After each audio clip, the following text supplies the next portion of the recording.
Selamat malam kepada Bapak Dosen Ari Wira Andika STMM. Kami dari kelompok 2 akan membawakan materi tentang pengambilan risiko. Sebelumnya, perkenalkan nama saya Newayan Perita Dewi, nomor absen. Baik, jadi yang pertama akan dijelaskan oleh saya sendiri mengenai latar belakang pengambilan risiko. Di mana dalam kehidupan sehari-hari maupun dalam dunia bisnis, setiap individu maupun organisasi tidak dapat terlepas dari situasi yang mengandung ketidakpastian. Ketidakpastian tersebut seringkali menuntut adanya suatu keputusan yang melibatkan risiko, di mana pengambilan risiko merupakan bagian penting dalam proses pengambilan keputusan.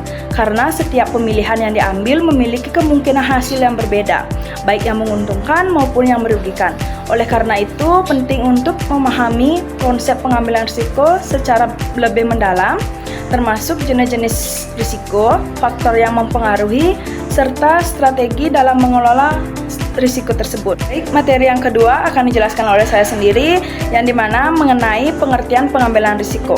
Pengambilan risiko adalah bagian dari strategi bisnis yang melibatkan penilaian bagaimana keputusan bisnis akan merugikan atau menguntungkan perusahaan. Setiap bisnis menghadapi risiko yang mungkin atau mungkin tidak diantisipasi atau dikendalikan oleh perusahaan. Risiko didefinisikan sebagai kemungkinan kerugian, cedera, kekurangan, atau kehancuran. Suatu bisnis mengambil risiko tertentu ketika memutuskan untuk berekspansi ke wilayah baru.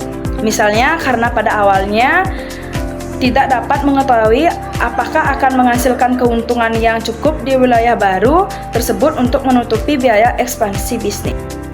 Perkenalkan, nama saya Justina Maria Jelita, nomor absen 12. Baik, materi selanjutnya akan dijelaskan oleh saya, yaitu ada 4 dasar pemilihan alternatif pada pengambilan risiko. Yang pertama, penghindaran risiko, yang dimana menghindari risiko dengan tidak melakukan aktivitas berisiko sama sekali. Yang kedua, ada pengurangan risiko, yaitu mengurangi probabilitas atau dampak risiko seperti peningkatan standar keamanan. Yang ketiga, ada pengalihan risiko, yaitu memindahkan dampak risiko ke pihak ketiga, contohnya melalui asuransi atau hedging. Yang keempat, ada penahanan risiko, yaitu menanggung sendiri risiko jika biaya penanganannya lebih mahal daripada dampak risiko. Baik, perkenalkan, nama saya Lakabida, nomor absen 16. Di sini saya akan menjelaskan materi mengenai langkah-langkah dalam menafsirkan risiko. Adapun langkah-langkah pokok dalam menafsirkan risiko yang sesuai dengan skala dan kompleksitas risiko. Yang pertama yaitu prinsip utama menafsirkan risiko. Di dalam prinsip utama menafsirkan risiko terdapat 3 bagian. Pertama yaitu pendekatan sistematis, di mana risiko ditaksir melalui metode kualitatif atau subjektif seperti matriks risiko, dan metode kuantitatif atau objektif seperti kalkulasi probabilitas dan nilai ekspektasi. Yang kedua, integrasi dengan pengambilan keputusan, di mana prosedur ini melibatkan para pemangku kepentingan untuk menjamin keakuratan dengan memanfaatkan data historis, tren, serta simulasi. Yang ketiga, fokus pada ketidakpastian risiko. Fokus pada ketidakpastian. Di sini risiko itu tidak secara eksklusif bersifat negatif. Ia mencakup peluang sehingga penafsiran melibatkan skenario optimal, terburuk, dan paling realistis. Baik, materi selanjutnya itu ada jenis-jenis risiko. Jenis-jenis risiko ada 6 bagian. Yang pertama ada risiko operasional, di mana risiko operasional berkaitan dengan kegagalan proses internal seperti kesalahan manusia, kegagalan sistem, atau bencana alam. Kemudian yang kedua ada risiko keuangan, di mana risiko keuangan melibatkan fluktuasi nilai mata uang, kredit, atau investasi seperti kerugian akibat inflasi atau default pinjaman.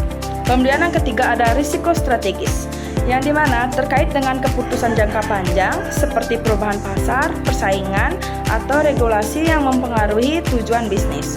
Kemudian yang keempat ada risiko hukum dan kepatuhan, di mana risiko hukum dan kepatuhan ini risiko pelanggaran hukum, sanksi, atau perubahan peraturan. Kemudian yang kelima ada risiko reputasi, di mana risiko reputasi ini memiliki dampak negatif pada citra organisasi akibat skandal atau kegagalan publik. Kemudian yang keenam, yang terakhir, ada risiko teknologi, di mana risiko teknologi ini berkaitan dengan keamanan data, cyber attacks, atau kegagalan teknologi informasi. Baik, dari materi yang sudah kami bahas tadi dapat disimpulkan bahwa pengambilan risiko merupakan bagian penting dalam proses pengambilan keputusan, karena setiap keputusan selalu mengandung ketidakpastian. Dasar pemilihan alternatif dalam pengambilan risiko dilakukan dengan mempertimbangkan kemungkinan terjadinya risiko, besarnya dampak, tujuan yang ingin dicapai, serta kemampuan dalam menanggung risiko tersebut.